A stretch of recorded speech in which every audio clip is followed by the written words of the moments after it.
બોલો શ્રી કૃષ્ણ કનૈયા લાલ કી જય। સચ્ચિદાનંદ રૂપાય વિશ્વદપત્યાદિ હેતવે તાપત્રય વિનાશાય શ્રી કૃષ્ણાય વયમ નમઃ। પ્રથમ નમો ગુરુદેવને લરી લરી લાગુ પાય। માત પિતાને વંદન કરો કથા કહો દિન રાત। હરિ ગુરુ સંત સૌ પધારજો ન કથા કહો મમ મતિ અનુસાર। એ પ્રેમ સ્વરૂપ શ્રી કૃષ્ણની સુનો વા ભાગવત મહાપુરાણ। મંગલ દિવસ યાજનો મંગલ સૌનો થાય। સૌ સંતો હરિભક્તો ને દાસ જયસના પ્રણામ। શ્રી ગણેશાય નમઃ। શ્રી પરમાત્મને નમઃ। પરમ પવિત્ર એવા ચૈતન્ય સ્વરૂપ જે દરેક જીવોની અંદર અણુ અણુની અંદર સૂક્ષ્મ સ્વરૂપે ચૈત્યના સ્વરૂપે વાસ કરી રહ્યા છે એ પરમ શુદ્ધ પરમાત્માના ચરણ કોટીમાં પરમાત્માના ચરણમાં કોટી કોટી વંદન કરીએ છીએ। આ પરમ તત્વ ચૈતન્યની કથા છે। આ પરમ ચૈતન્ય પરમાત્માના શુદ્ધ પ્રેમની કથા છે। આ કથાને જે વ્યક્તિ જીવનમાં ઉતારે છે એને પ્રભુના દર્શન થાય છે। આ કથાને સાંભળવાની નથી, આ કથાને ચિંતન કરવાની જરૂર છે। ભાગવતની કથા સાંભળવાવાળા તો ઘણા છે, પરંતુ ભાગવતની કથા સાંભળીને ચિંતન કરવા વાળાનો વર્ગ ઘણો ઓછો છે। જેમ ફળફળાદી હોય કે ભોજન હોય, એ ભોજનને જોવાથી તૃપ્તિ થતી નથી, એમ આ ભાગવત કથાને સાંભળવાથી તૃપ્તિ થતી નથી। એ ભોજન જ્યારે પેટમાં જાય છે, ગ્રહણ થાય છે, ત્યારે આ શરીરને તૃપ્ત થાય છે। એવી જ રીતે આ ભાગવતની કથા સાંભળ્યા પછી ચિંતન થશે તો મનને શાંતિ આપશે। ભાગવતની કથા ચિંતનની કથા છે। ગઈકાલે આપણે પ્રભુની શ્રી કૃષ્ણની બાળ લીલાઓ જોઈ છે। ભગવાને રાસલીલા કરી છે। રાસલીલાની અંદર વાસના રૂપી વસ્ત્ર ઉતારેલું છે। એમાં પૂરેપૂરી નિર્દોષતા છે, શુદ્ધ પ્રેમની વ્યાખ્યા આપી છે। શુદ્ધ પ્રેમ કોને કહેવાય? પ્રેમ ઈશ્વરને થાય છે, પરમાત્માથી પ્રેમ થાય। જેને પરમાત્માને પ્રેમ કર્યો છે એને ક્યારે દગો મળ્યો નથી। જે સંસારને પ્રેમ કરે છે વારે વારે દુખી થાય છે। માટે સજ્જનો સંસારનો પ્રેમ છોડજો અને પ્રભુની સાથે પ્રેમ કરજો। ત્યારબાદ રાસલીલાઓ પતી ગઈ છે। અનેક પ્રકારની લીલાઓ ભગવાને કરી છે। ગોકુળમાં લીલા કરી, વૃંદાવનની લીલા કરી, શુદ્ધ પ્રેમથી લોકોના દિલ જીત્યા છે અને પ્રભુને પણ શુદ્ધ પ્રેમ મળ્યો છે। ત્યારબાદ નારદજી કંસની પાસે ગયા છે. કંસને કહે છે કે હે કંસ, વસુદેવે તારી સાથે દગો કર્યો છે. અરે આ કનૈયો જે ગોકુળમાં છે એ નંદ બાબાનો નથી, એ વસુદેવનો છે. અરે તને ખબર નથી, 7મો પુત્ર રોહિણીના ગર્ભામાં ગયો છે અને 8મો પુત્ર વસુદેવજી નંદ બાબાના ઘરે મૂકીને આવ્યા અને ત્યાંથી જે દીકરીનો જે કન્યાનો જન્મ થયેલો હતો એ માયાવી કન્યા તમારા ઘરે લઈને આવ્યા હતા. એ પણ તમારા હાથમાંથી છટકી ગઈ. એ કંસ, આ 11 વર્ષનો છોકરો થઈ ગયો છે. તારો કાળ ગોકુળની અંદર મોટો થાય છે. આ તો તારા ઉપર થોડો સ્નેહ છે એટલે માટે તને સમજાવવા માટે આવ્યો છું. તું સમજી જા, હવે આવો ભોળો રહીશ નહીં. નારદજીનું વચન સાંભળી કંસ પણ કહે છે કે મને પણ એવું જ લાગે છે, કારણ કે જેટલા રાક્ષસો મેં આ ગોકુળમાં મોકલ્યા છે એક પણ રાક્ષસ પાછો આવ્યો નથી. બધા રાક્ષસોને આ કનૈયાએ મારી નાખ્યા છે. આ તો મને પહેલેથી જ થોડો શક થયો હતો કે આ કનૈયો નંદ બાબાનો ન હોવો જોઈએ, એ જ કદાચ મારો કાળ હોઈ શકે. ત્યારે ખબર પડી કે વસુદેવે મારી સાથે દગો કર્યો, વસુદેવને મારવા જાય છે. ત્યારે નારદ મુનિ કહે છે કે અરે કંસ, અત્યારે આ વસુદેવને મારવાથી તને શું ફાયદો છે? તારી બેન વિધવા થશે, તારો જે કાળ છે તો ગોકુળમાં છે. અરે એને તું કંઈક બોલાવ, એની સાથે તું યુદ્ધ કર. બાકી એમ આ કાળ તારો ગમે તારો કાળ થઈ જશે, તને ખબર નહીં પડે. વસુદેવને તું મારીશ નહીં, ખોટું હત્યા કરી તું શું કરીશ? નારદજી ત્યાંથી ગોકુળમાં આવ્યા. કૃષ્ણને કીધું કે હું મથુરામાં જઈને બધું કમ્પ્લીટ કરીને આવ્યો છું, હવે તમે તમારી રીતે જોઈ લેજો. કંસે વિચાર કર્યો, મારા કાળને કેવી રીતે મારવો. ગોળ બાપાને બોલાવ્યા છે. કહ્યું કે તમે ધનુષ યજ્ઞ કરો. ધનુષ યજ્ઞ કરવાથી યજમાનનું આયુષ્ય વધે છે, પરંતુ એ 5 દિવસના યજ્ઞમાં જો ધનુષ તૂટી જાય તો મહારાજ ક્ષમા કરજો, એ યજમાનનું મૃત્યુ થાય છે. અરે આ 11 વર્ષનો આ બાળક મારું ધનુષ્ય કેવી રીતે તોડશે? હું એ ધનુષની રક્ષા કરવા માટે મોટા મોટા જે પહેલવાન છે એમના ઉભા રાખીશ અને સૈનિકોની હું રક્ષા કરવા માટે ઉભો રાખીશ. 5 દિવસમાં તો શું થવાનું? અરે 5 દિવસ છોડો, 5 ક્ષણ પછી તારું શું થવાનું છે આ જીવાત મને ખબર નથી. કંસ બહુ અભિમાની છે, કામી છે, ક્રોધી છે. અભિમાન અને મદથી ભરેલો આ કંસ, જેના શરીરમાં અભિમાન છે, મદ છે, ક્રોધ છે, કામ છે, એ આજે પણ કંસના જેવો જ છે, કોઈ ફરક નથી. મસાલો ખાતો હોય કે મોઢામાં ચગડતો હોય, એ બધા જ વ્યસની જ કહેવાય. એવી રીતે જે કામ ક્રોધની સાથે રહે છે એ બધા જ કંસ જ કહેવાય છે. ત્યારે મલ્લો આવીને કહે છે કે મહારાજ તમે ચિંતા કરશો નહીં, એ જ્યારે બાળક આવશે તમે એને ગોકુળમાંથી મથુરામાં બોલાવો. જ્યારે અહીંયા આવશે ત્યારે અમે એને સાથે યુદ્ધ કરવા માટે લઈ જઈશું અને યુદ્ધ કરવામાં અમે એને રંગભૂમિમાં મારી નાખીશું. કંસે તૈયારી કરી પહેલવાનોને કહી દીધું છે કે તમે એને મારી નાખજો. કાળ સમીપ આવ્યો હોય, મૃત્યુની છાયા આવી હોય ને સ્વભાવ બદલાઈ જાય છે. પુણ્યશાળી પણ અતિ પુણ્ય કરે છે અને પાપી વધારે પાપ કરવાનું થાય છે. કંસે વિચાર કર્યો કે નંદ બાબાને આમંત્રણ આપવા માટે કોને મોકલું?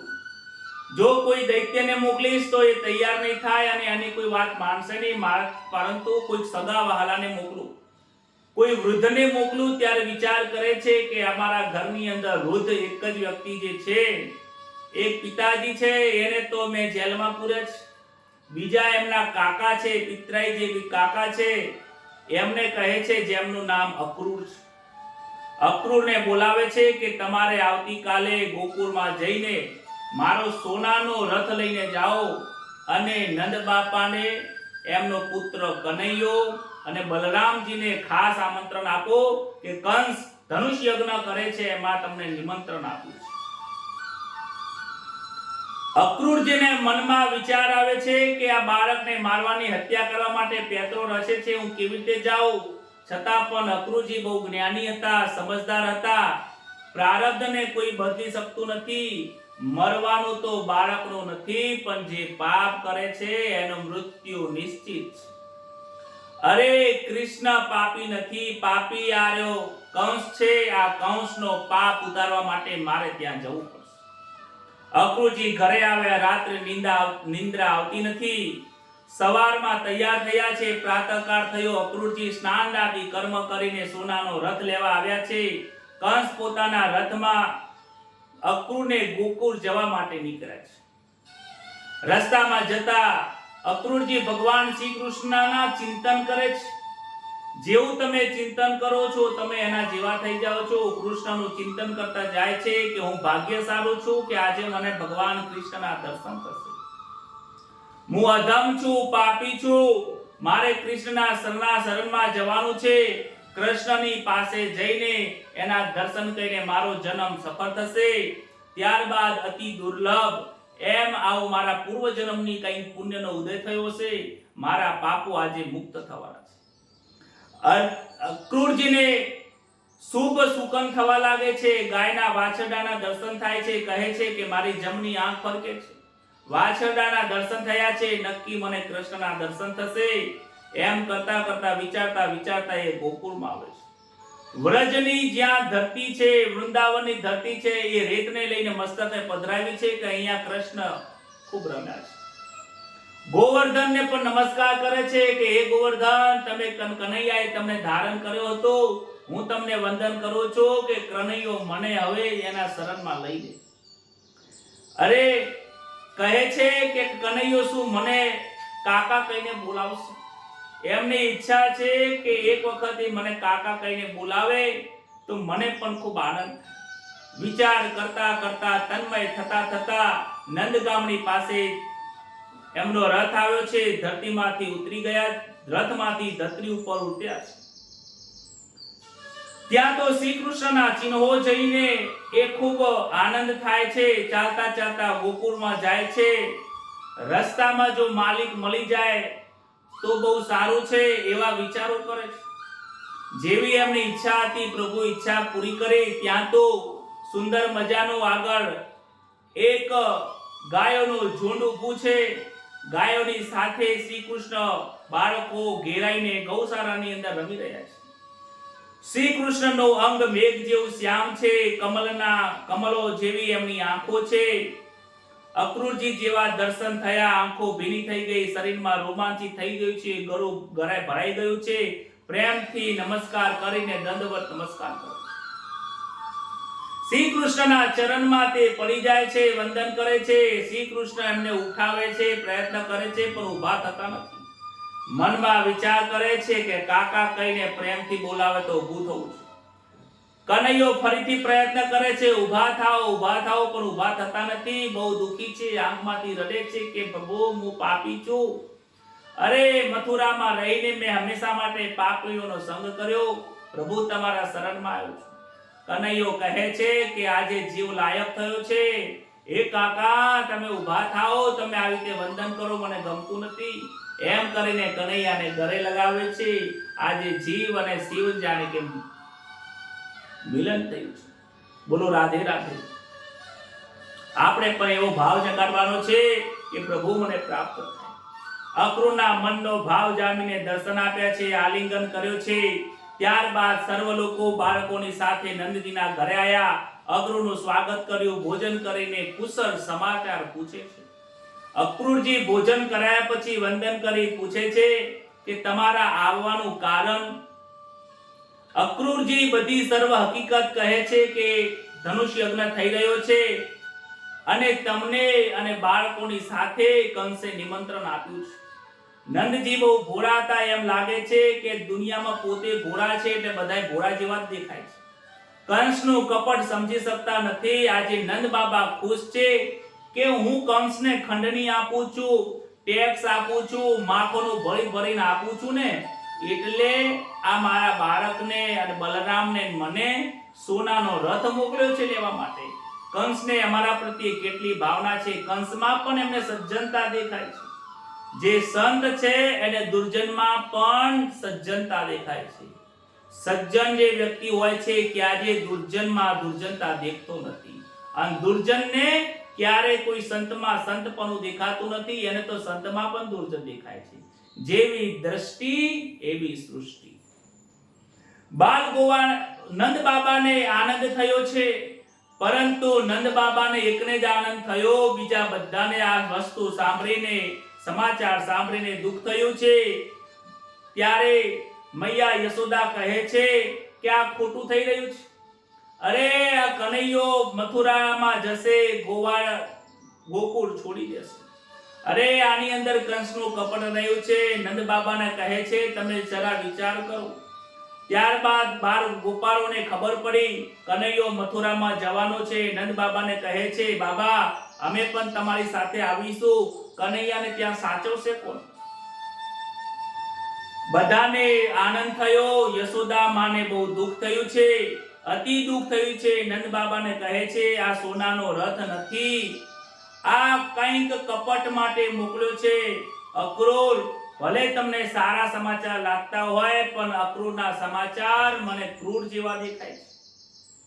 કહે છે કે તમે દાઉભાઈને લઈ જાઓ તો લઈ જાઓ, પણ કૃષ્ણને ના લઈ જશો. કહે છે કે કૃષ્ણ મારા પ્રાણથી પણ બહુ પ્યારો છે, એના પ્રેમ વગર હું જીવી નહીં શકું. બહુ દુખી થાય છે. દુખી મનને એ થઈને કહે છે મને 2 દિવસ પહેલા સપનું આવેલું હતું કે મારો લાલો મને છોડીને જાય છે. વૃદ્ધાવસ્થામાં આશરે એક બાળકનો મારે આશરો છે, તમે લઈને જતા રહેશો, મારું જીવન કેવું થશે? ત્યારબાદ રાત્રે નિંદ્રા આવતી નથી. બીજો દિવસ થયો છે, સવાર ઉગી છે. કયા કનૈયાને જગાડે છે, કનૈયા ઉઠ. કનૈયો જાગ્યો છે. કનૈયાને સ્નાનાદિ કર્મ કરાયો. માતાજી રડતા જાય છે ને કનૈયાને નવરાવે છે. માતાજી રડતા જાય છે, કનૈયાનો શૃંગાર કરે છે. માતાજી રડતા જાય છે અને કનૈયાને ભોજન કરાવે છે. આજે છેલ્લું ભોજન કરાયું છે. ત્યારબાદ ગોપીઓને ખબર પડી. ગોપીઓ દોડતી આવે છે. ગોપીઓના મંડળમાં રાધાજી પણ છે. રાધાજીની 8 વર્ષની ઉંમર છે, કનૈયા 11 વર્ષનો છે. રાધાજીનો શૃંગાર સાદા અને સિમ્પલ છે, પરંતુ મુખ ઉપર અનેક સૂર્યનું તેજ છે. રાધાજીનો હજી સુધી કૃષ્ણનો સાથેનો વિયોગ થયો નથી, અને આ વિયોગની વાત સાંભળતા રાધાજી મૂર્છિત થઈ ગયા છે. કહે છે હે કૃષ્ણ, અમારો ત્યાગ કરશો નહીં, અમને છોડીને જશો નહીં. આ અક્રૂર નથી, આ ક્રૂર છે. હે અક્રૂર, તો અમારા કનૈયાને લેવા આવ્યો છે કે આ ગોકુળને ઉચ્છેદ કરવા આવ્યો છે? એક એક ગોપી વ્યાકુળ બની છે. ગોપીઓ અક્રૂરને કહે છે કૃષ્ણ વિયોગ સમાન કોઈ દુઃખ નથી, અમે એના વિરહમાં કેવી રીતે જીવીશું? હે અક્રૂર, તું આવો કેમ ક્રૂર થઈ ગયો છે? હે અક્રૂર, તારું નામ તારા ફઈએ ખોટું રાખ્યું છે. તું વિચાર તો કર, તું શું કરે છે? ગોપીઓના પ્રેમનું વર્ણન થયું નથી. આ પ્રેમનું વર્ણન સાંભળીને અક્રૂરનું હૃદય પીંગળી ગયું. લોકો આંખીએથી રડી રહ્યા છે, નિશાસો નાખી રહ્યા છે. અક્રૂરને લાગે છે કે આ સ્ત્રીઓનો નિશાસો મને તો નહીં લાગે. કાંઈ બોલી શકતા નથી. અક્રૂરનું પણ હૃદય ભરાઈ ગયું છે. બે હાથ જોડીને નજર નીચે રાખીને ઊભા રહ્યા છે. ખાલી વંદન કરે છે, બીજું કંઈ કરતા નથી. પ્રભુએ જોયું રાધાજી મૂર્છિત થઈ ગયા છે. રાધાજીને કાનમાં જઈને કહે છે કે રાધાજી, મેં તમારી સાથે ખૂબ પ્રેમ કર્યો, તમે પણ નિસંદેહ મને પ્રેમ કર્યો. પૂરા ગોકુળે મને શુદ્ધ પ્રેમ આપ્યો છે. આજે ભાર ઉતારવા માટે હું જઉં છું. તમે પ્રેમથી મારી સાથે લીલા કરતો, હું તમારી સાથે રમતો હતો. તમારી સાથે હું વાંસળી વગાડતો હતો. આજે હું તમને આ વાંસળી આપીને જઉં છું. અત્યાર સુધી મેં વાંસળી વગાડી, હવે તમે વગાડજો. હવે તો મારે મથુરામાં જઈને શંખ વગાડવાનો છે. મારા પ્રાણથી પણ પ્યારી આ વાંસળી છે તમને આપું છું, તમે જેટલી વખત વગાડશો એટલી વખત હું આવી જઈશ. કહે છે હું જરૂર પાછો આવીશ. ગોપીઓને સમજાવે છે. બલરામ સાથે રથમાં બિરાજ્યા છે. રથ ચાલવા માંડ્યો. ગોપીઓ આંસુને દબાવવા માટે દબાવી રહ્યા છે. ખાતરી થઈ કે હવે રથ નીકળી ગયો છે. ત્યારે કહે છે કે હવે તું ક્યારે આવીશ? આજે ધીરજ ખૂટી પડી છે. કહે છે હે ગોવિંદ, હે ગોવિંદ, હે પ્યારે, હે માધવના માધવનાથ, તમે અમને છોડીને જઈ રહ્યા છો, અમને છોડીને જશો નહીં. અક્રૂર પણ રડવા લાગ્યો છે. કેવો પ્રેમ છે આ ગોપીઓને. શ્રી કૃષ્ણ અક્રૂરને કહ્યું છે ગોપીઓનો પ્રેમ એવો છે મને નહીં જવા દે. અક્રૂર તું શું જુએ છે? તું જલ્દી આ રથને ચલાવ, આ લોકો નહીં ઉભા રહે. કનૈયાએ વિદાય માંગી છે. ધીરજ ખૂટી છે. ત્યારે બધા ગોપીઓ અને મૈયા બધા પણ દોડી દોડીને આગળ જાય છે. રથને પકડી રાખે છે. હે કનૈયા, હે કનૈયા, તું જઈશ. અક્રૂરનો રથ ઉભા રાખવા કહ્યું છે. અક્રૂરજી રથ ઉભો રાખો. યશોદામાં આવ્યા છે. જલ્દી ગળે મળે છે. કનૈયાએ એમના આંસુ લૂસ્યા છે. માં, મને જાણું છું તમારાથી દૂર થઉં છું એ દુઃખ લાગે છે. બેટા તું મારાથી દૂર થાય છે મને ગમતું નથી. લાલા એક વાત કહું તને, હું તને એક વાત કહું, કાનમાં કહું છું કે હું તારી સગી માં નથી, તારી માં દેવકી છે. હું તો તારી દાસી છું. મેં તો તને જન્મ આપવાવાળી માં દેવકી છે. મેં તને મોટો કર્યો છે. જોજે તું આવું કોઈને કહેતી નહીં. લાલો કહે માં તું આ શું બોલે છે? માં હવે બોલી આવું કહેતા નહીં. મારા સગા માતા અને પિતા તમે જ છો. હું પૂરા દુનિયાને કહીશ મારા માતા પિતા યશોદા મૈયા છે અને નંદ બાબા છે. યશોદામાં કહીએ છે કે બેટા મેં તને બાળપણમાં એક વખત બાંધ્યો હતો. મેં તને દોરીથી બાંધ્યો હતો. તું ભૂલી જજે, એ યાદ રાખતો નહીં. કનૈયો કહે માં હું બધું ભૂલી જઈશ, પણ તમે મને બાંધ્યો હતો એ હું નહીં ભૂલું. માં બાપની શિક્ષા જે કરી હોય બાળકે ન ભૂલવી જોઈએ, કારણ કે શિક્ષાથી જ શિક્ષણ મળ્યું છે. માં હું એ નહીં ભૂલી શકું. માં હું બધું જ ભૂલી શકીશ, પણ તમે મને બાંધ્યો છે એની ભૂલમાં. આમ કરીને વંદન કરીને ત્યાંથી આગળ નીકળે છે. આ વિયોગ ને દુઃખની કથા છે. હું આ દુઃખની કથાને વધારે નહીં લંબાવું, કારણ કે હૃદયમાં દુઃખ થાય છે. યશોદા માને વંદન કરીને ત્યાંથી નીકળીને રથમાં બેસીને આગળ ચાલ્યા છે. ત્યાં આગળ જતા ગોપીઓએ ફરીથી રથ ઉભો રાખીને કહે છે હે કનૈયા યાદ રાખજે, હું સવારે તારી 5 વાગે આરતી ઉતારીશ, મંગળા આરતી કરું, તું આવી જજે. બપોરે ભોજન ધરાવું, તું ભોજન કરવા માટે આવી જજે. અરે તારે ગાયને દોવાનો ટાઈમ થાય તો ગાયો તારા વગર જમશે નહીં, તું આવી જજે.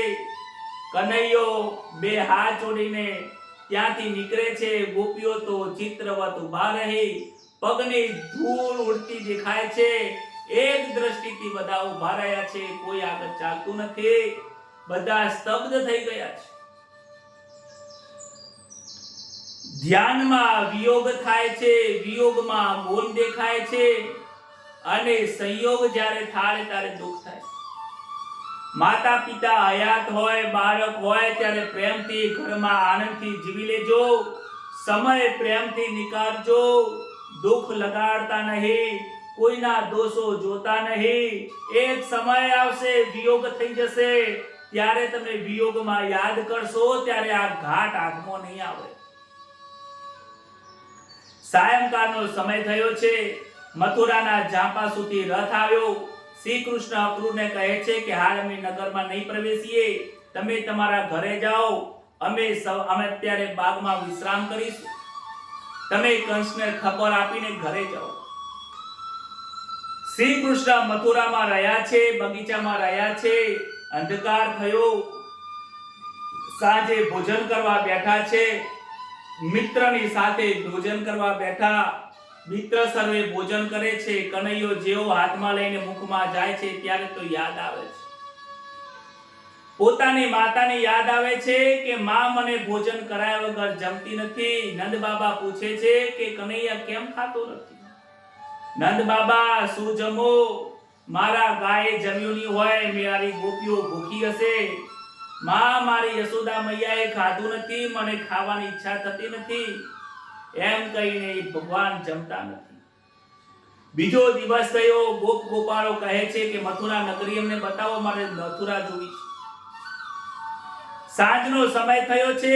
બલરામ કૃષ્ણ અને ગોવાળિયાના સાથે મથુરામાં પ્રવેશ કર્યો. મથુરામાં જાય છે, કૃષ્ણ કનૈયા લાલ કી જય બોલે છે. લોકો કહે છે કે મથુરામાં આવી જય કોણ બોલે છે? લોકો ઉમટી પડે છે, કૃષ્ણ કનૈયા લાલ કી જય, હાથી ઘોડા પાલ કી જય, કનૈયા લાલ કી. આવો બોલતા બોલતા મથુરાના નગરમાં ગયા. મથુરાના નગરના લોકો જોવા આવે છે. રસ્તામાં ધોબી મળ્યો, કહે છે કે આ કપડા કોના છે? કે રાજાના કપડા છે. આ રાજાના કપડા અમે આપી દે. ધોબી કહે છે તમારા મોઢા જોઈ આવો, તમે તો ગાયો ચરાવવા વાળા છો, તમે તો આ કપડા પહેરો એ જ બરાબર છે, આ તો રાજાના કપડા છે. ત્યારે ગોવાળિયાનું અપમાન કરેલું જોઈને કૃષ્ણ એક ધોલ ગાલ ઉપર મારે છે. ધોબી ત્યાં પડી જાય છે. ધોબી ત્યાં પડી જાય છે અને એનો પ્રાણનું પંખેડું ઉડી ગયું. કપડા હતા, કહ્યું છે ગોવાળિયાને કહેલું એક એક કપડું હાલે છે. કનૈયાને કહે છે કે આ તો અમને કપડા થઈ ગયા, બધા કપડા પહેરે છે, કપડા અમને થઈ ગયા છે. હા કે તમારા માટે જ સીવડાયા છે, તમારા માપના છે. કનૈયાના હાથ અડાય એટલે હવે જેના જેવું શરીર હતું થઈ ગયું છે. આગળ જતા કુબજા મળી છે. કુબજા ચંદન લઈને જાય છે. ચંદન લઈને જાય છે તો કુબજા ત્રણ અંગોથી વાંકી છે. એક ગળાના ભાગથી વાંકી છે, એક કેડીથી છે, એક પગથી છે. કામ, ક્રોધ ને લોભ આ ત્રણ જગ્યાએથી એ વાંકી હતી. ભગવાને એને પગ મૂકીને તરત જ દાઢી ઊંચી કરીને સીધી કરી દીધી. ત્યાં તો એ જાણે કે 16 વર્ષની સુંદરી થઈ ગઈ હોય એને દર્શન આપ્યા છે. કુબજાએ એ ચંદન કરીને કનૈયાને અને બાળ ગોપાળોને ચંદન થી તિલક કર્યા છે. ત્યારબાદ આગળ જાય છે અને અનેક લોકોને મળે છે. કૃષ્ણના યજ્ઞમાં 4 દિવસ પૂરા થયા છે. 5મો દિવસ હતો. નિર્વિઘ્ન યજ્ઞ પૂરો થવાની તૈયારીમાં છે. શ્રી કૃષ્ણના યજ્ઞમાં આવીને ધનુષ્ય હાથમાં લીધું છે. ધનુષ્યની સાથે રમતા રમતા 2 ટુકડા થઈ ગયા. જેવું ધનુષ્ય તૂટ્યું છે, યજ્ઞનો ભંગ થયો છે. કંસના સેવકો કહેવા આવ્યા છે કે કંસને ખબર આપી. કંસ અતિ ગુસ્સે થયો છે. દરબાર ભરાયો, અખાડો બનાવ્યો છે.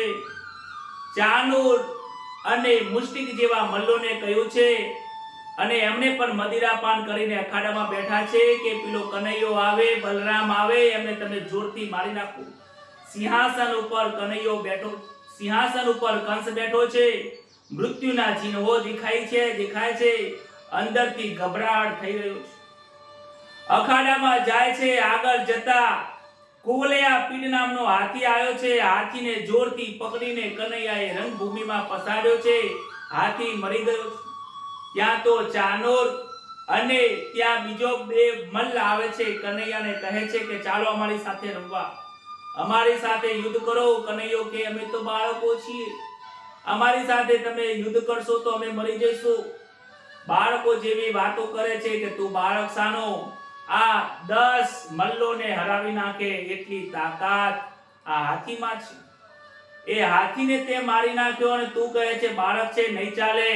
એમ કરીને કેટલાય અપશબ્દો બોલે છે, ના બોલવાના શબ્દો બોલે છે. કનૈયાને અને બલરામજીને બહુ અપમાનજનક આ જ્યારે મલ્લો શબ્દો બોલે છે, કારણ કે ચડાવે છે કે અંદર લઈ જવા માટે.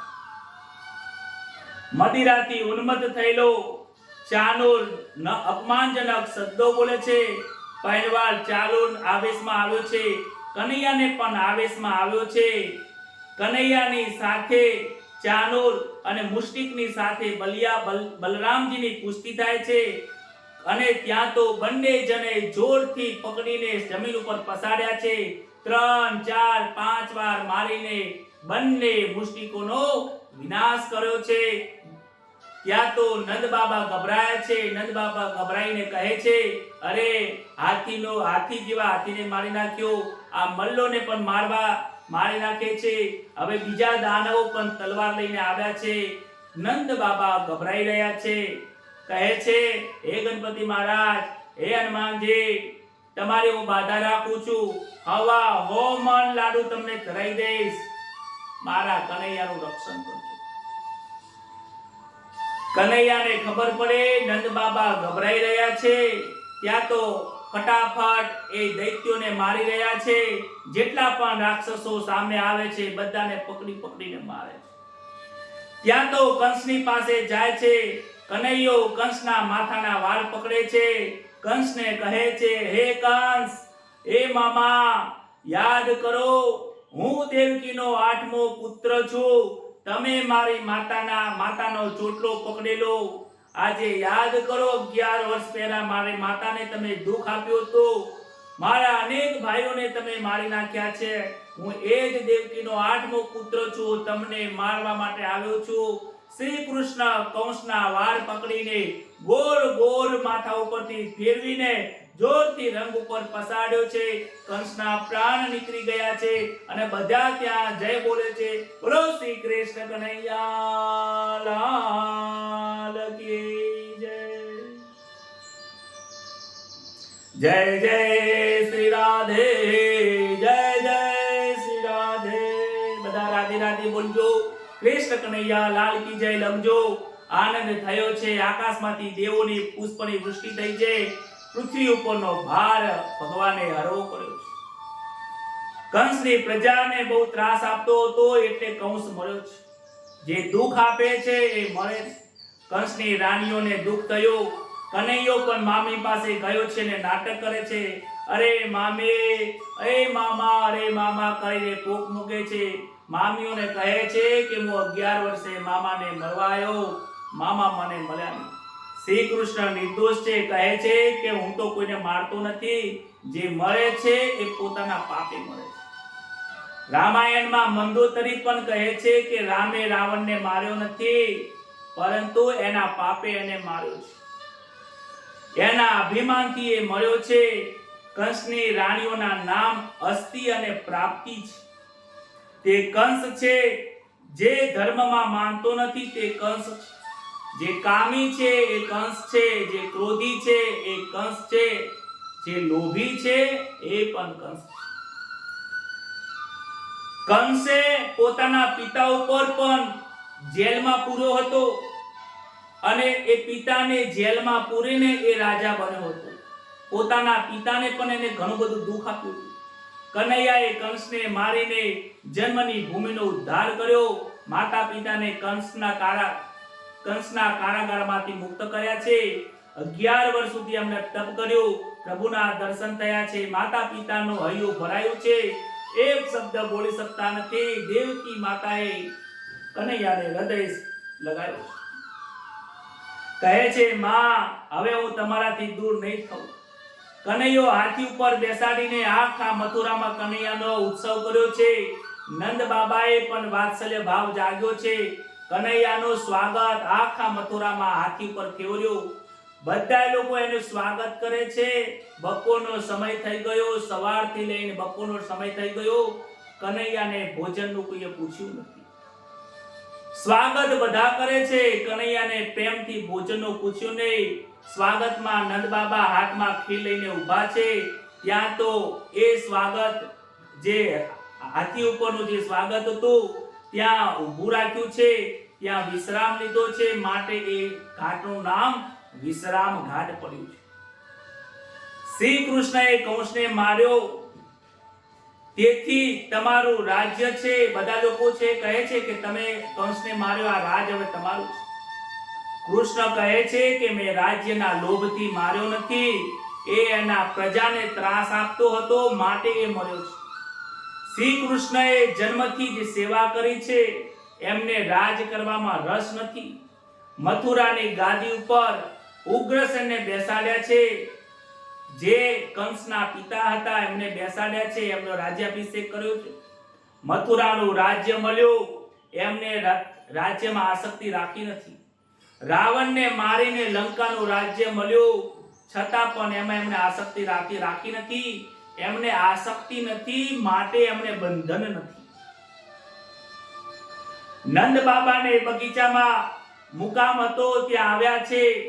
નારદજી આવે છે, આવીને સમજાવે છે કે દેવકી અને વસુદેવજી કનૈયાના સાચા માતા પિતા છે, એમના જન્મદાતા છે. બનેલી હકીકત કહે છે. નંદ બાબા આ સાંભળીને મૂર્છિત થઈ જાય છે. કનૈયો આવીને નંદ બાબાને સમજાવે છે, નંદ બાબા આ નારદજી ખોટું કહે છે, તમે લોકોની વાતમાં આવશો નહીં.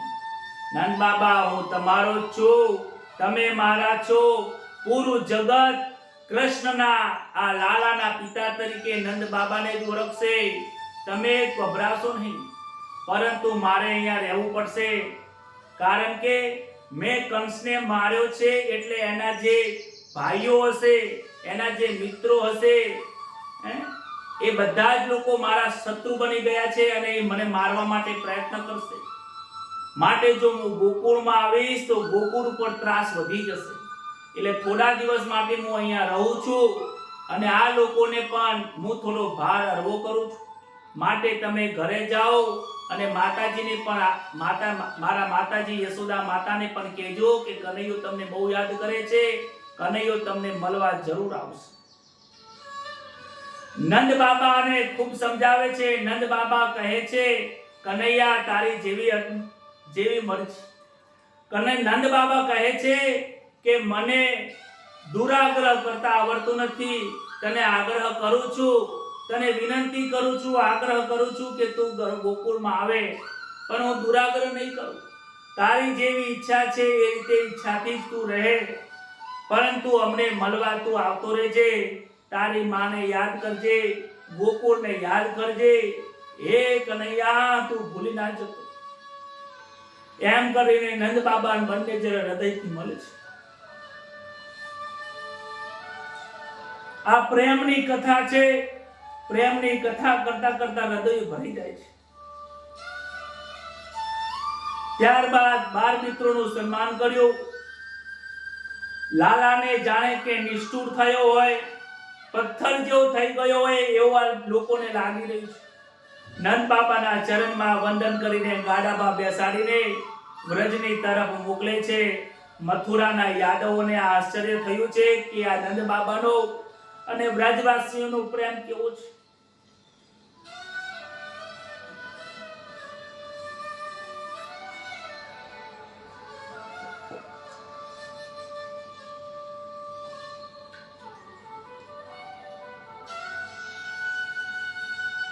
અગિયાર વર્ષના શ્રી કૃષ્ણ બળદેવજીને વસુદેવે એમના પિતાજીએ જનોઈ આપી છે. ગર્ગાચાર્યે ગાયત્રી મંત્રની દીક્ષા આપી, બ્રહ્મચારી બન્યા છે. શ્રી કૃષ્ણ અને બલરામજીને સાંદીપની ઋષિને ત્યાં વિદ્યાભ્યાસ કરવા માટે મોકલ્યા છે. અરે જેના શ્વાસમાંથી 4 વેદ બન્યા હોય એ વેદ પણ આજે ભણવા જાય છે.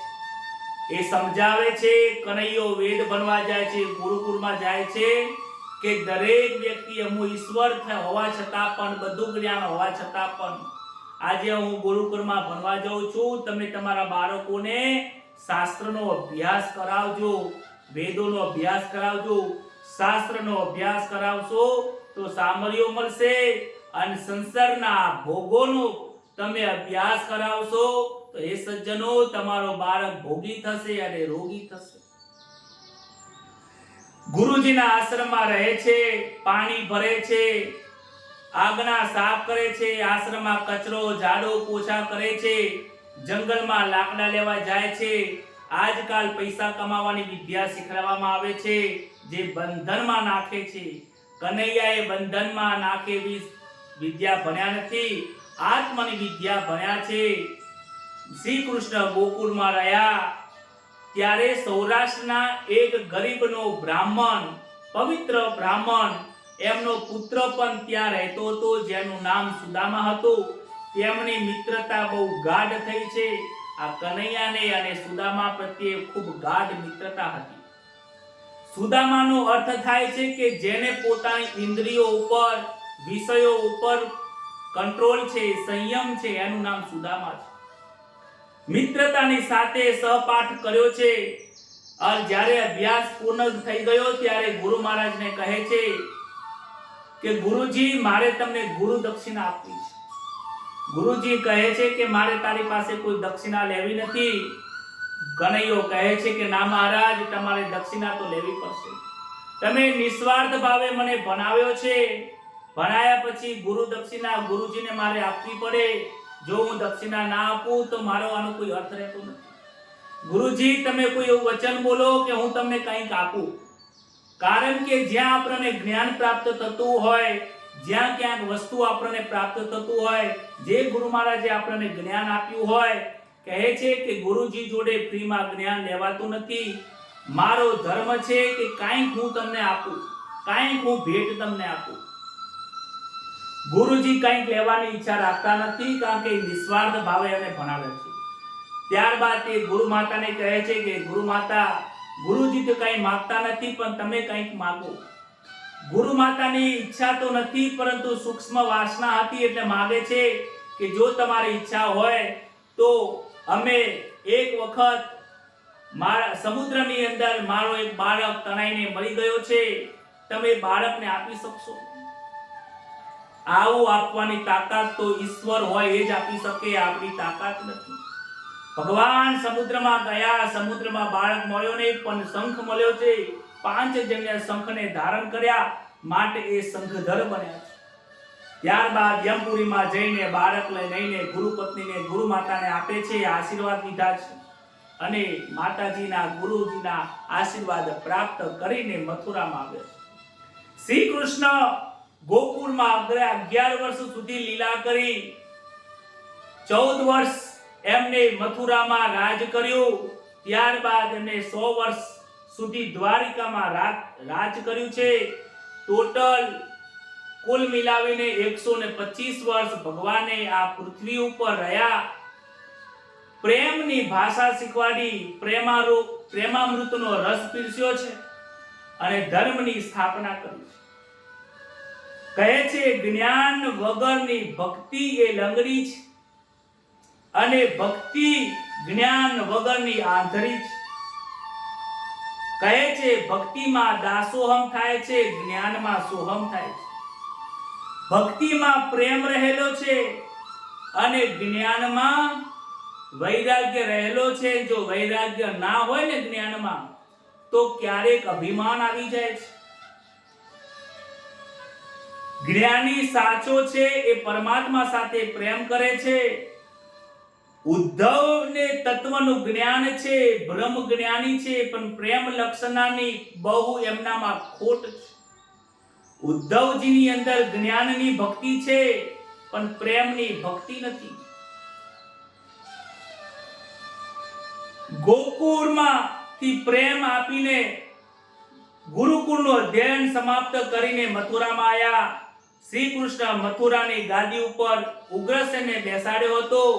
ઉગ્રસેન કહે છે કે હવે તમે આ રાજના રાજા બનો, હું તો નામનો રાજા છું, તમે કહેશો એમ કરીશ. ત્યારબાદ અત્યંત વિવેક વાળા ઉગ્રસેને સર્વ સંપત્તિ કૃષ્ણને આપી દીધી. ત્યારબાદ તેઓ મથુરાના રાજા બન્યા છે. મથુરાના રાજાના બન્યા પછી રાજમહેલમાં 56 ભોગ છે અને અનેક પ્રકારનું રાજનું સુખ છે. શ્રી કૃષ્ણ હવે ગોપાલ નથી, મથુરાના નાથ બન્યા છે. મથુરામાં ઐશ્વર્ય છે અને ગોકુળમાં પ્રેમ પ્રધાન છે. મથુરામાં અનેક દાસીઓ છે. ઉદ્ધવ શ્રી અંગની સેવા કરે છે. સર્વ પ્રકારનું સુખ આ મથુરામાં રહ્યું છે. જ્યારે અતિશય સુખ આવતું હોય તે આનંદની અંદર શ્રી કૃષ્ણ વિવર છે.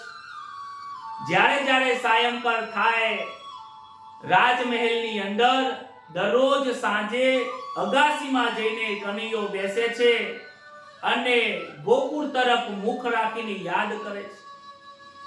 મથુરાના માર્ગ પર મીંડ રાખીને બેસતા હશે. કહે છે મારી આજ્ઞામાં ગોકુળને યાદ કરે છે. યાદ કરે છે કે ગોકુળની અમને ઝાંખી થાય છે. સાયંકાળે મારી માં મને યાદ કરતી હશે. મથુરાની અંદર મારી માં ગોકુળની અંદર મને યાદ કરે છે. ગોપીઓ મને યાદ કરી રહી છે. ગાયો બહુ ભોળી છે, ગોવાળીઓ બહુ ભોળા છે. નંદ બાબા મને શું કરતા હશે? મને યાદ કરતા તો હશે. શું ગોપીઓએ ભોજન કર્યું હશે? આજે ગોપીઓને યાદ કરીને, માતાજીને યાદ કરીને બહુ દુખી થાય છે. અરે ગોપીઓ માખણ જુદી રાખતી હશે, મારી ગાયો સાંજે આવતી હશે, આગનામાં મારી રાહ જોઈને બેઠી હશે. સાંત્વના કોણ એમને આપતું હશે? મારી માને કોણ જમાડતું હશે? અરે મને જમાડ્યા વગર તો માં જમતા નથી. આવું જોઈને ઉદ્ધવને દુઃખ લાગે છે કે રાજાજી આજે રડે છે કેમ? કૃષ્ણ દરરોજ સાંજે અગાસીમાં જઈને રડે છે, આંખમાંથી આંસુ આવે છે.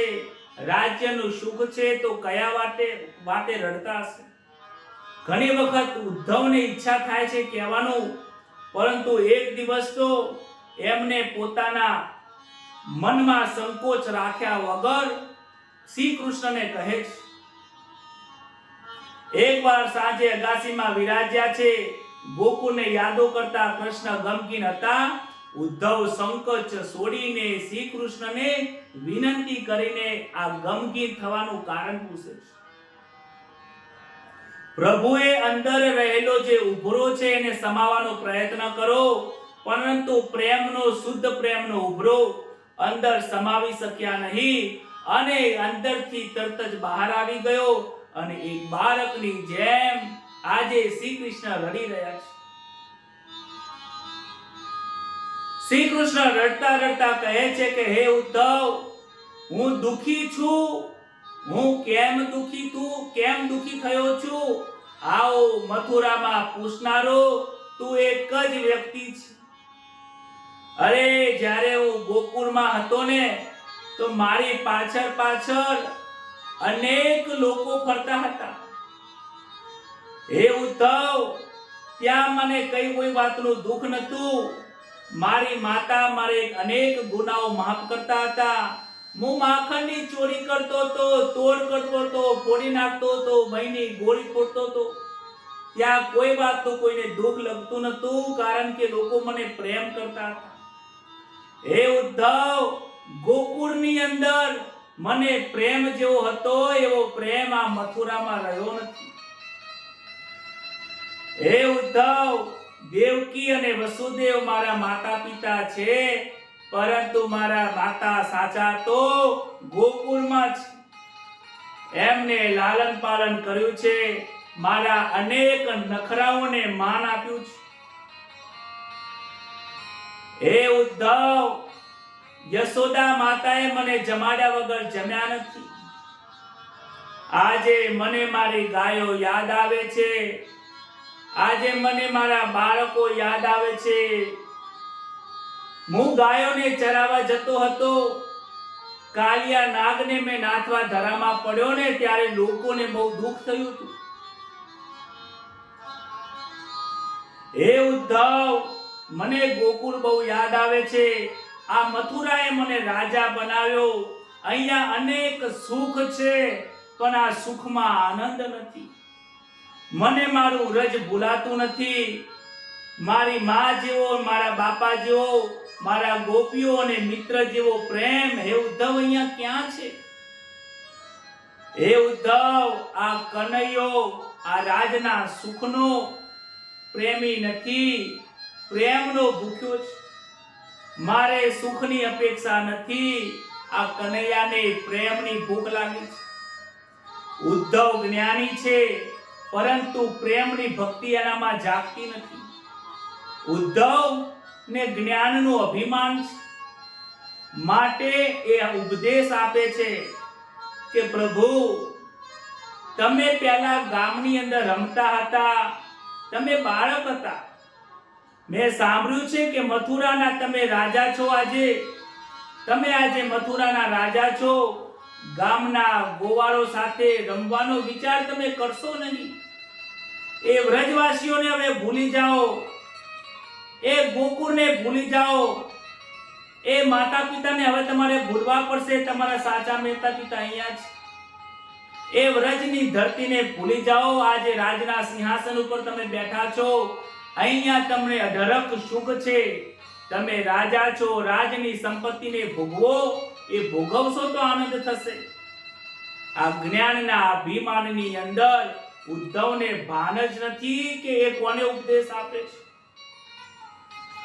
ઉદ્ધવને કહે છે, હે ઉદ્ધવ, તું ભૂલવાનો ઉપદેશ આપે છે. કોને આપે છે? તું ભૂલવાનું કહે છે, પણ હું કેવી રીતે ભૂલું? મારું શરીર અહીંયા છે, પણ મારું મન વ્રજના વાસીઓમાં છે. વ્રજની વાસીઓએ મારું મન ચોરી લીધેલું છે.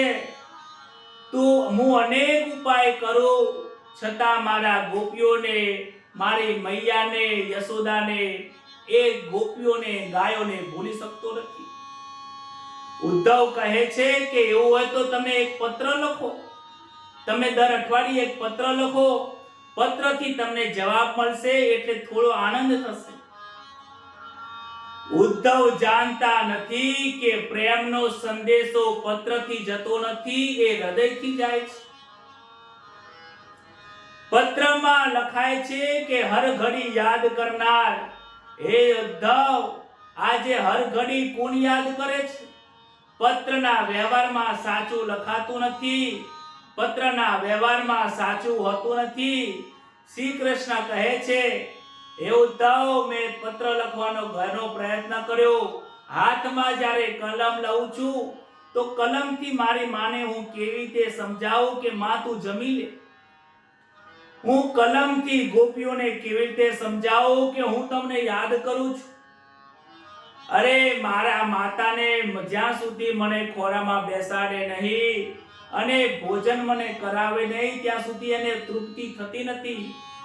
હે ઉદ્ધવ, હું પત્રથી એ તૃપ્તિ મારી માને કેવી રીતે આપું? અરે હું કલમ લઈને બેસું છું તો કલમ ને કાગળ કોરું રહી જાય છે. ઉદ્ધવ, આ પ્રેમની કથા છે, આ પ્રેમની યાદો છે.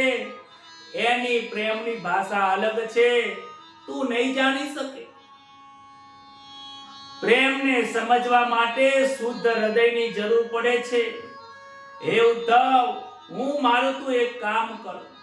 મારા પ્રેમનો સંદેશો પત્રમાં નહીં લખાય. તું આ સંદેશો લઈને ગોકુળમાં જા. તું જ્ઞાની છે અને એમને બ્રહ્મ જ્ઞાનનો ઉપદેશ આપ. એમને બ્રહ્મનું ચિંતન કરવાનું કે કનૈયો તમારી પાસે જ છે. કનૈયો તમારાથી દૂર છે નથી. આજની તું સાંત્વના આપ. ઉદ્ધવને મનમાં વિચાર આવ્યો કે વ્રજમાં મને મોકલે છે કારણ કે હું જ્ઞાની છું. ઉદ્ધવને જ્ઞાન હતું, પણ જ્ઞાનનું અભિમાન છે. ઉદ્ધવ કહે છે, મહારાજ હું જઉં તો ખરી, પણ એ ગામના લોકો છે, ગામડાના લોકો છે, એ ગામડાના અભણ છે. અરે એ ગાયોને ચરાવનારા ગોવાળિયાઓ મારા બ્રહ્મ જ્ઞાનને કેવી રીતે સમજશે? એ તત્વ જ્ઞાનને કેવી રીતે સમજશે? મારા ઉપદેશને એ ગરીબના લોકો સમજશે? એ ગાયને ચરાવનારા લોકો સમજશે? પોતાના ગાયોના ચરાવનારા ગોવાળિયાને આ ઉદ્ધવ ગરીબ કહે છે, એટલે કનૈયાને દુઃખ લાગે છે. ગોપીઓને જ્ઞાનની જરૂર નથી, એ પ્રેમની ભાષા સમજે છે. પ્રેમ શું છે એ સમજવાની જરૂર છે. ગોકુળમાં તું જા અને તારે જ આ કાર્ય કરવું પડશે. એ શબ્દોથી નહીં સમજે, પ્રેમની ભાષા સમજે છે.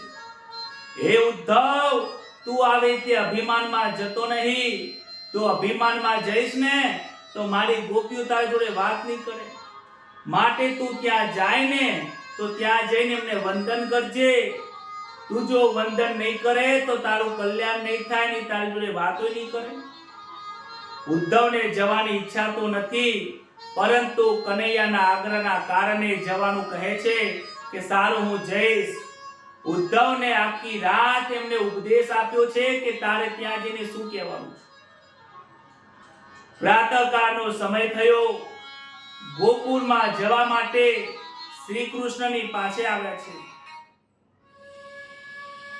શ્રી કૃષ્ણ પ્રસાદીના સ્વરૂપે એમને વૈજયંતી માળા આપે છે અને કહે છે કે પીળું પીતાંબર પહેરીને જજો. હે ઉદ્ધવ, તું ભાગ્યશાળી છે કે તું વ્રજની ભૂમિમાં જાય છે. હું કેટલો ભાગ્યો છું કે મને આ મથુરાના કામકાજના કારણે હું ત્યાં જઈ શકતો નથી. હે ઉદ્ધવ, તું ત્યાં જાય છે તો મને યાદ આપજે કે કનૈયો તમને બહુ યાદ કરે છે. રથની પાછળ રથમાં બેસીને ઉદ્ધવ જાય છે. ઉદ્ધવ રથની ઉપર બેસીને જાય છે. કનૈયો પણ એની પાસે દોડતો દોડતો જાય છે. એ ઉદ્ધવ, મારી માતાને તું યાદ આપજે. મારી માતાને તું શાંત કરવાનું કહે છે. જીવ જાણે ઈશ્વરથી જુદો પડી ગયો હોય, ઈશ્વર જાણે જીવથી વિખૂટો પડ્યો હોય એવું લાગી રહ્યું છે. આજે ઈશ્વર પણ રડી રહ્યા છે.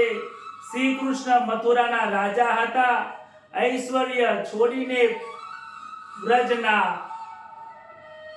પ્રેમમાં પાગલ બન્યા છે. રથની પાછળ દોડતા દોડતા આવતા જોઈને રથ ઉદ્ધવે ઉભો રાખ્યો છે. લાગે કહે છે કે આ રાજા છે છતાં પણ આવું કેમ કરે છે. ઉદ્ધવ પ્રેમને સમજી શકતો નથી. રથ ઉભો રાખીને કહે છે, પ્રભુ તમે આવું કરશો તો હું કેવી રીતે જઈશ. ઉદ્ધવ હજુ વિચારે છે, વ્રજમાં તો એવું શું છે કે આ રાજા થઈને રડી રહ્યા છે. વ્રજમાં કનૈયો ગયો. વ્રજની બધી કુંજ વેરાનો થઈ ગઈ છે. ઉદ્ધવ રથ લઈને નીકળે છે અને મથુરા તરફ મુખ રાખીને કનૈયો મથુરા તરફ મુખને છોડીને ગોકુળની તરફ મુખ રાખીને રથની તરફ નજર રાખીને કનૈયો ઊભો છે. કહે છે કે જ્યારથી વ્રજને છોડીને કનૈયો મથુરામાં ગયો ત્યારથી જ એ વ્રજ અનાથ થઈ ગઈ છે. એ વ્રજની દરેક કુંજો વેરાન થઈ ગઈ છે. યમુનાના જળ જાણે સુકાઈ ગયા છે. ગોપીઓના આંખોથી ચોધાર આંસુ ગયા છે. કનૈયાના ગયા પછી ગાયોએ ખડ ખાધું નથી, ભોજન કર્યું નથી.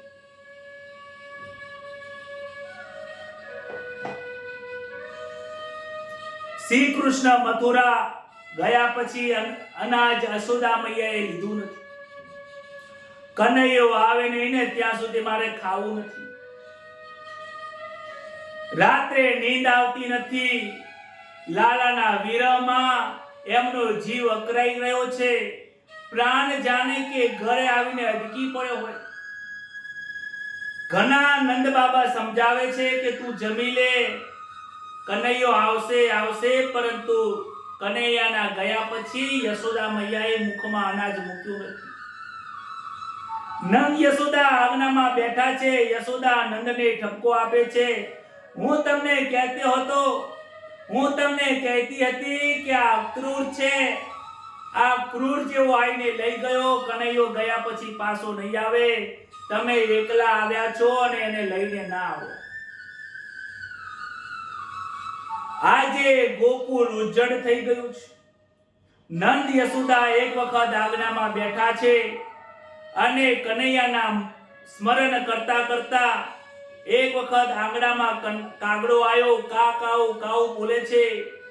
કાઉ કાઉ કાગડો બોલે છે એટલે યશોદા મૈયાને લાગ્યું કે આજે શું કનૈયો આવવાનો છે.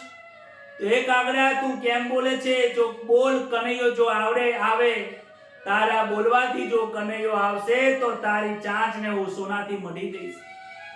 નંદ યશોદાને જોઈ રહ્યા છે. આંખમાંથી ચોધાર આંસુ વહે છે. અતિશય ભક્તિ થાય ને ત્યારે હૃદય દીન બને છે. આંખોમાંથી અશ્રુની ધારા ભરાય છે. બાલ અને કૃષ્ણ પણ ગોપાળો પણ મથુરામાં કૃષ્ણના ગયા પછી એ માર્ગ ઉપર બેસી રહ્યા છે. કહે છે કે હું આવીશ, એની રાહ જોઈને બેઠા છે. સાંજ પડે કૃષ્ણ આવે, રડતા રડતા ઘરે જાય છે. રોજ સાંજે આવે, સવારે આવે છે, સાંજ પડે છે, કનૈયો આવતો નથી અને સાંજે ઘરે જાય છે. કનૈયાની રાહમાં સમય ગયો છે. અરે કનૈયો જ્યારથી ગયો છે ત્યારે પેલી ગંગી ગાયે મુખમાં અનાજ મૂક્યો નથી, ઘાસ ખાતી નથી. બાળકો કહે છે કનૈયો સુખી થાય તેના માટે અમે સેવા કરતા હતા. આજે તો જાણે કે કનૈયો નિષ્ઠુર થઈ ગયો હોય, કેમ આવતો નથી. ત્યાં તો ઉદ્ધવ રથ લઈને આવે છે. દૂરથી લાગે છે કે જાણે કે પીળું પીતાંબર પહેર્યું હોય, માટે દૂરથી એવું લાગે છે કનૈયો આવે છે. મૈયા મૈયા કનૈયો આવ્યો એવું લાગી રહ્યું છે. દૂરથી જોવે છે, પરંતુ એ ઉદ્ધવ એ રથમાં બેસી રહ્યો છે, રથમાંથી ઉતરતો નથી. ત્યારે રથમાંથી ઉતરતો નથી માટે ગોવાળિયાઓને લાગે છે કે આ કનૈયો નથી. કનૈયો હોત તો રથમાંથી કૂદી પડ્યા હોત. રથમાં બેસીને બાળકો પાસે આવ્યા, રથમાં બેસી રહ્યા હતા. ઉદ્ધવને થયું કે રથમાં ઉતરવાની શું જરૂર છે. બાલ ગોપાળો રથને ઘેરીને ઊભા છે. ઉદ્ધવ સંદેશો આપતા કહે છે કે હું તમારા કનૈયાનો સંદેશો લઈને આવ્યો છું, કનૈયો આવવાનો છે. બાળકો કહે કે કનૈયો સુખી થાય એની માટે અમે સેવા કરતા હતા. અમને લાગતું હતું કે કનૈયો આવશે, પરંતુ ખબર નથી કે કનૈયાનું હૃદય આટલું પથ્થર જેવું છે. અરે અમારી સાથે પ્રેમ કરતો હતો, એ પ્રેમ કેવી રીતે ભૂલી ગયો. હે ઉદ્ધવ, એને કહે કે ગોવર્ધન તને યાદ કરે છે. હે ઉદ્ધવ, તું અમને શું સંદેશો આપે છે? તું આગળ જઈને જા. નંદ બાબા અને મૈયા યશોદા એમની રાહ જોઈને ઊભી રહી છે. સંદેશો અમને નહીં, સંદેશો એમની માને આપ. ઉદ્ધવજીનો રથ આંગણે આવ્યો. નંદ બાબા યશોદા શ્રી કૃષ્ણના લીલામાં તન્મય થયા છે. નંદ બાબાએ રથને જોઈને કનૈયો આવ્યો એવું લાગ્યું, પરંતુ જાણે કે મળદામાં પ્રાણ આવ્યા હોય. મોટેથી યશોદાને કહે છે કે કનૈયો આવ્યો એવું લાગે છે, કારણ કે આંખમાંથી આંસુ છે એટલે બરાબર દેખાતું નથી. પતિ પત્ની રથની પાસે દોડ્યા છે. જોવે છે તો રથમાં કૃષ્ણ દેખાતા નથી. નંદ બાબા બોલ્યા, અરે આ તો આપણો કનૈયો નથી, બીજું કોક આવ્યું છે. એવું જોઈને બોલીને નંદ બાબા મૂર્છામાં પડ્યા. ઉદ્ધવને આશ્ચર્ય થયું કે લોકો મને જોઈને આવું કેમ કરે છે, મને જોઈને કેમ રડે છે, મને જોઈને બાળકો અને આ નંદ બાબા બધા મૂર્છિત કેમ થઈ જાય છે. નંદ બાબાને જોઈને ઉદ્ધવને સમજાતું નથી. યશોદા ધીરજ રાખે છે. દાસીઓને કહે છે કે કોઈક મોટો મહેમાન આવ્યો છે, એનું સ્વાગતની તૈયારી કરો. ઉદ્ધવને સ્નાન કરાવ્યું, ભોજન કર્યું, નંદ બાબાની જોડે પથારી કરી. દાસીઓ પૂછે છે કે આ કોણ છે? ઉદ્ધવ કહે છે કે હું કનૈયાનો મિત્ર છું અને એમનો સંદેશો લઈને આવ્યો છું. ઉદ્ધવ કહે છે કનૈયાનો મિત્ર છું, એમનો સંદેશો લઈને આવ્યો છું. ત્યારે યશોદામાં નંદ બાબાને કાનમાં જઈને કહે છે કે ઊભા થાઓ, આ ઉદ્ધવજી છે અને કનૈયો આવવાનો છે, એનો આ સંદેશો લાગે છે. ત્યારે નંદ બાબાને થોડું સારું થયું. ઉદ્ધવ, તું સાચું કહે છે, કનૈયો આવવાનો છે. કનૈયો મને તેની માને કોઈ દિવસ યાદ કરે છે. આ તેની માં છે. સ્વજનો, મિત્રો, ગોપીઓને તેને યાદ આવે છે.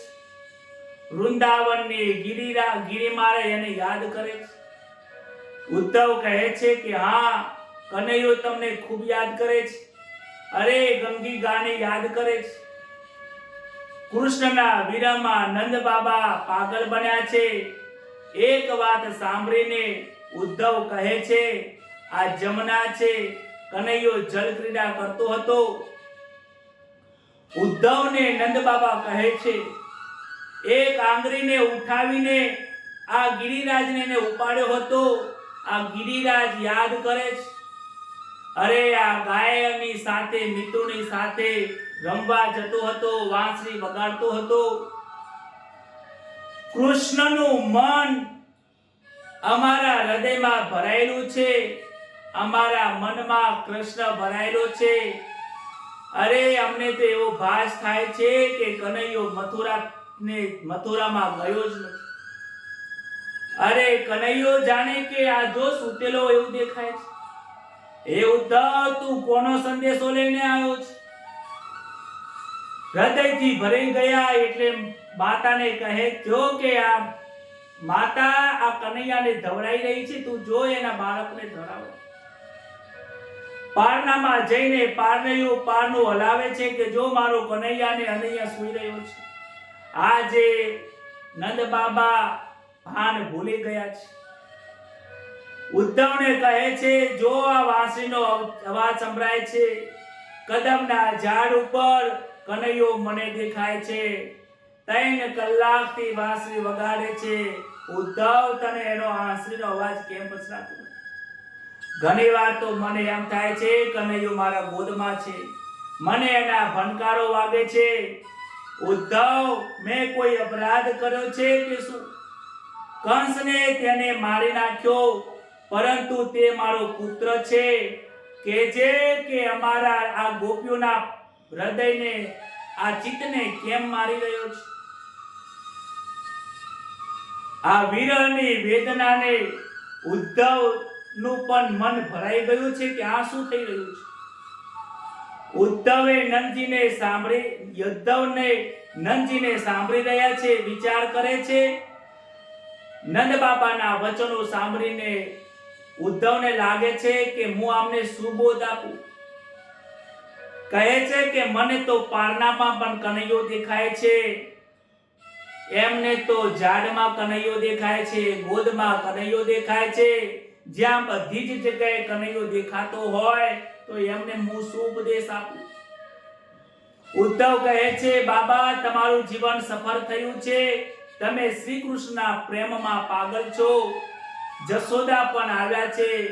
યશોદાજી પૂછે છે ઉદ્ધવ, કનૈયો ગોકુળમાં હતો ને ત્યારે બહુ હઠ કરતો હતો.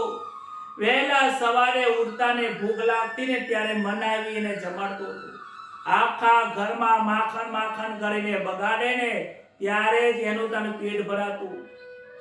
અરે મારા ઘરનીનું માખણ ના ભાવતું, આખા ગામનું માખણની મટકીઓ ફોડી ખાતો હતો. છતાં પણ એને કોઈએ દુખી કર્યો નથી, લોકોએ એને પ્રેમ આપ્યો છે. ઉદ્ધવ, મને હજુ પણ એ હર ઘડી યાદ આવે છે, એક ક્ષણે કને યાદ આવે છે. યમુનાજીનો રંગ જોતા લાલાની મને યાદ આવે છે. ઉદ્ધવ, લાલાને પૂછજે કે મેં એવો કયો અપરાધ કર્યો? અરે મેં એને ખાંડીને બાંધ્યો તો, કદાચ એટલે તો રિસાઈને ગયો નથી ને. એમ બોલતા યશોદાની માતાની આંખોમાંથી અશ્રુની ધારા બીતી ગઈ. અરે દેવકીને જઈને કહેજો કે એની પાસે કનૈયાને રાખવા માટે કોઈ સેવકની જરૂર હોય તો ઉદ્ધવ મને રાખી લે, હું કનૈયાની સેવા કરવા માટે ત્યાં તૈયાર છું. દેવકીને કહેજે કે મને બોલાવી લે. માતાની આંખમાંથી આંસુ ભરાઈ જાય છે. ઉદ્ધવ, તારા કનૈયાને જઈને કહેજે કે તારી માં એને બહુ યાદ કરે છે.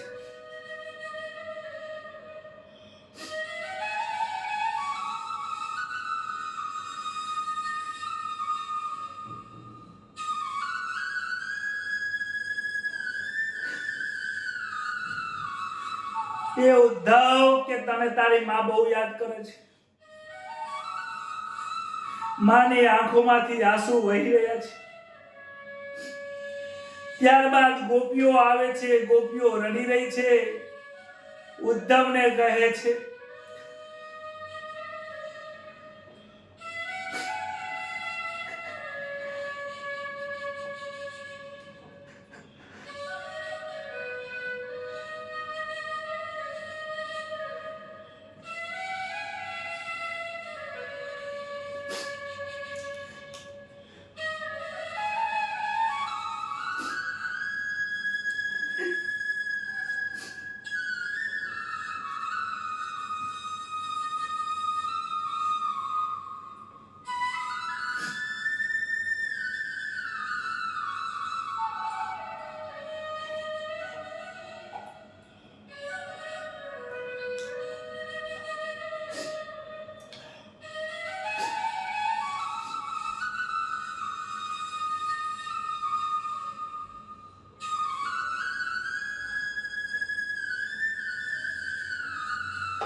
આ બહુ દુઃખની કથા છે.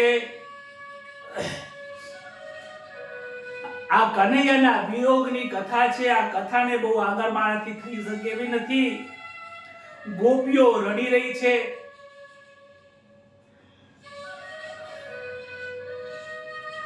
રાધાજીને પણ બહુ દુઃખ થયું છે. કહે છે કે હું મૈયા યશોદા કહે છે કે તું મારી પાસેથી હવે જા, મારાથી સહન નહીં થાય. તું મને કનૈયાને સંદેશો ના આપીશ, તું રાધાજીને જા, ગોપીઓને સંદેશો આપ. ઉદ્ધવ ત્યાંથી ગોપીઓ જોડે જાય છે. ગોપીઓને સંદેશો આપે છે. ગોપીઓ પણ દુખી થાય છે. ગોપીઓ કહે છે કે તું પહેલા રાધાજી જોડે જા. ગોપીઓની પાસે જઈને ઉદ્ધવજી બે હાથ જોડે છે, વંદન કરે છે. ગોપીઓ કહે છે કે આ ઉદ્ધવ આવ્યો છે.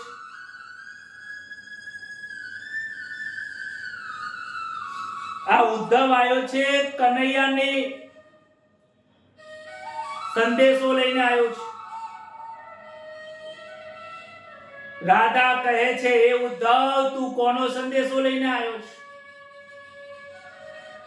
એ ઉદ્ધવ તું કોને સંદેશો લઈને આવ્યો છે કે કનૈયો તો મથુરામાં નથી, કનૈયો મારા હૃદયમાં છે. સંદેશો એનો લઈને આવવાનો હોય કે જે દૂર હોય. તારો કનૈયો એ ત્યાં નથી, કનૈયો મારા હૃદયમાં રહેલો છે. એ ઉદ્ધવ આ કનૈયો આ ગોપીઓના હૃદયમાં રહેલો છે. એ ઉદ્ધવ આ જે ઝાડ દેખાય છે, ઝાડમાં અમારો કનૈયો રહેલો છે. આ ઝાડની ડાળીએ અમારો કનૈયો રહ્યો છે. આ આંખોની એક અશ્રુની ધારામાં કનૈયો રહ્યો છે. આ શરીરના એક રૂવાટે કનૈયો રહેલો છે. અરે તને કનૈયો મથુરામાં દેખાય છે, પણ કનૈયો અમને તો અહીંયા જ દેખાય છે. રાધાજીનું શરીર દુબળું પાતળું છે. આંખમાંથી અશ્રુની ધારા નીકળી ગઈ છે. ગોપીઓ રાધાજીને પણ સમજાવે છે.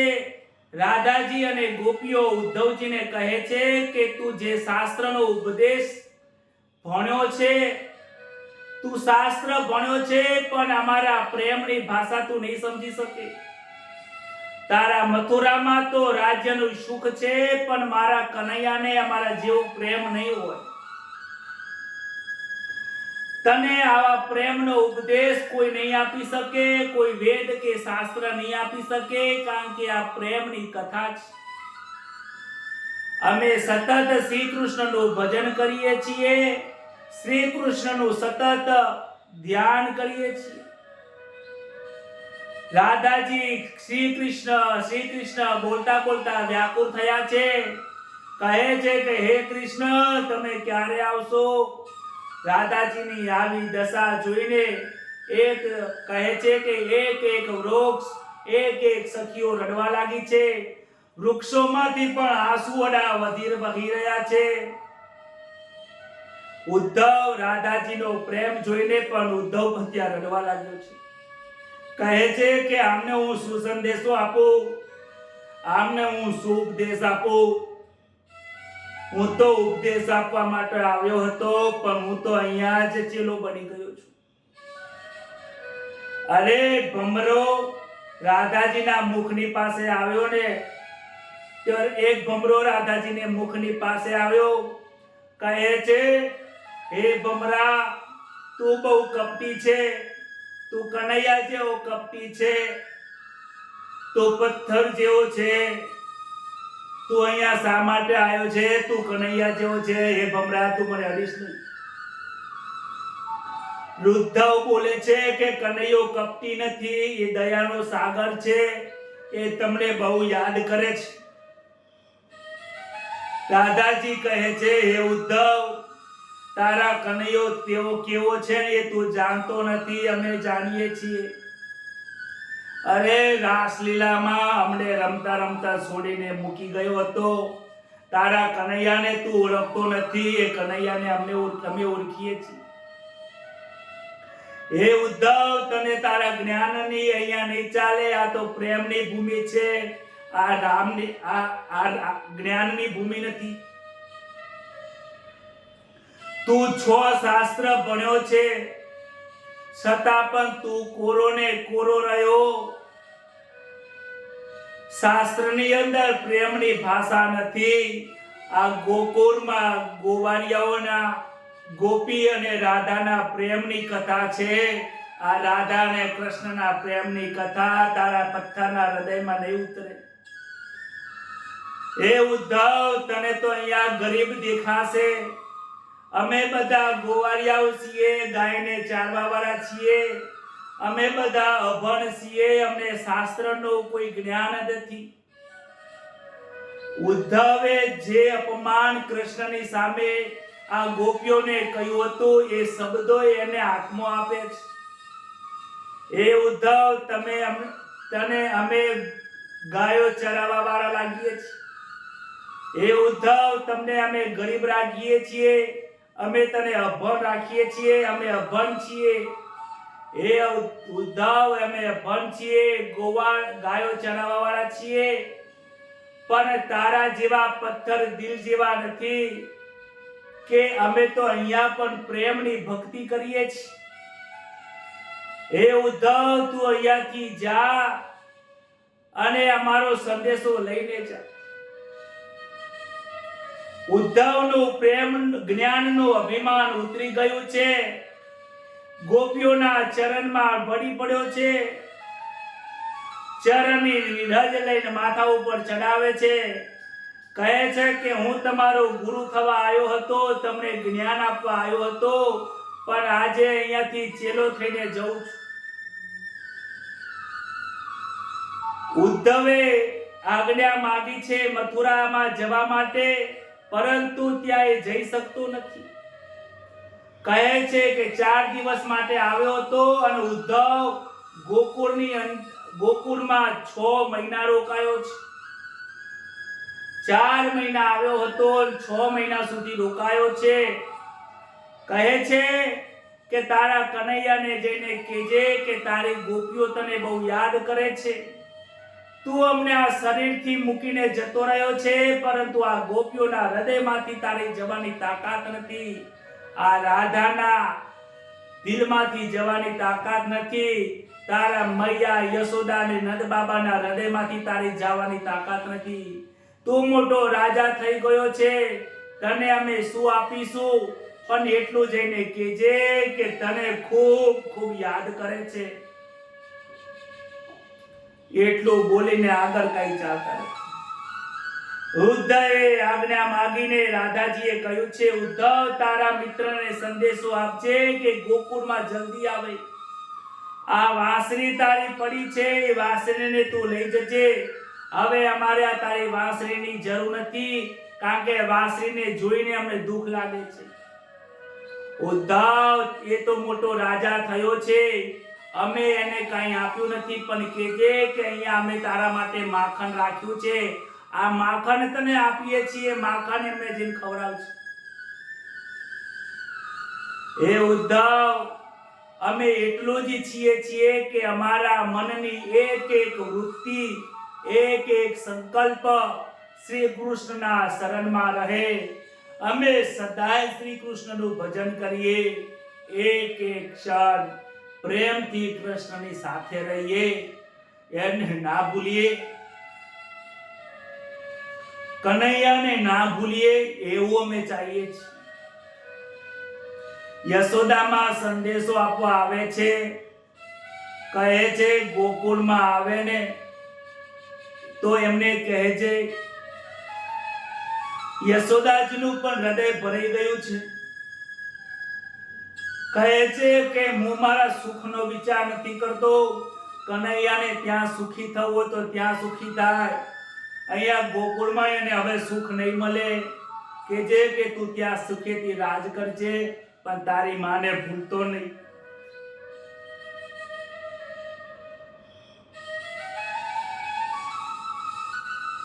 ઉદ્ધવ વધારે રહી શકતો નથી. ઉદ્ધવ રથ લઈને નીકળ્યો છે. રસ્તામાં ઉદ્ધવ વિચારે છે, માનતો હતો કે દયાના સાગર કનૈયો છે, પણ કનૈયાને જઈને હું હવે ઠપકો આપીશ કે તમે પથ્થર જેવા દિલ કેમ થયા છો. ઉદ્ધવને પણ મનમાં થયું છે કે કનૈયાને હું ઠપકો આપું. ઉદ્ધવ મથુરામાં આવ્યા, શ્રી કૃષ્ણની પાસે આવે છે. શ્રી કૃષ્ણ તો અંતર્યામી છે, સમજી ગયા. ઉદ્ધવ ઠપકો આપે એની પહેલા જ ઉદ્ધવ પહેલા જ તું મથુરામાં હતો, વખાણ કરતો હતો.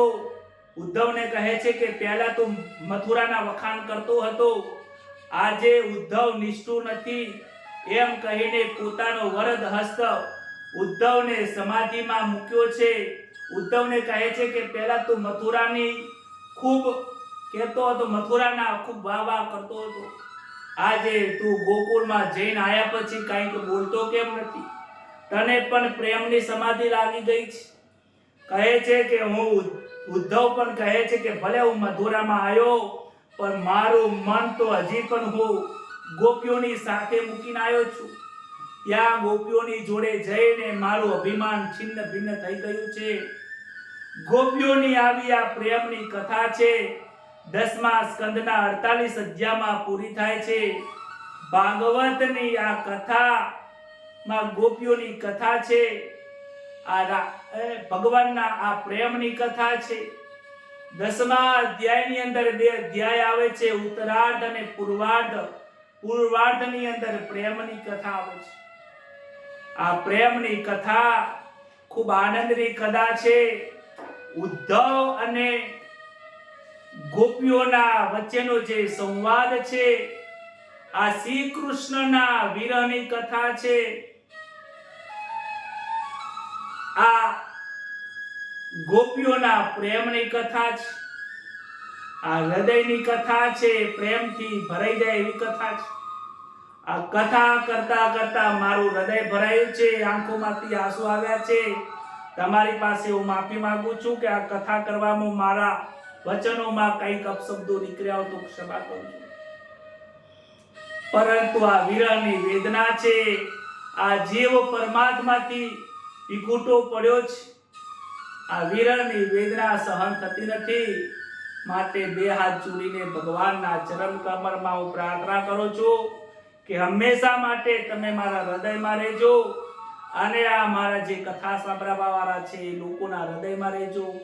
ખૂબ એમને આશીર્વાદ આપજો.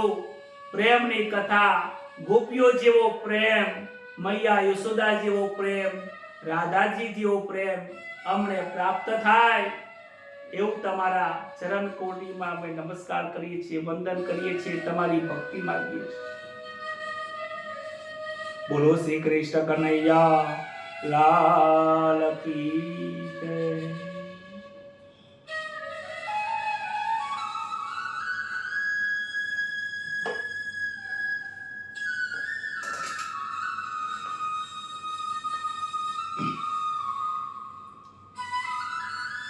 વધારે નહીં બોલી શકું. જય શ્રી કૃષ્ણ. તમારી કથા સાંભળીને મારું હૃદય તો ભરાઈ ગયું છે. વધારે બોલાયું નથી, પણ તમારા હૃદયમાં જે ભાવ જાગ્યો હોય, જે હોય એ ગ્રુપમાં અને આ કથાના અંતમાં નીચે કોમેન્ટમાં જણાવજો. જન સુધી આ પ્રેમની કથાને શેર કરજો. રાધે રાધે.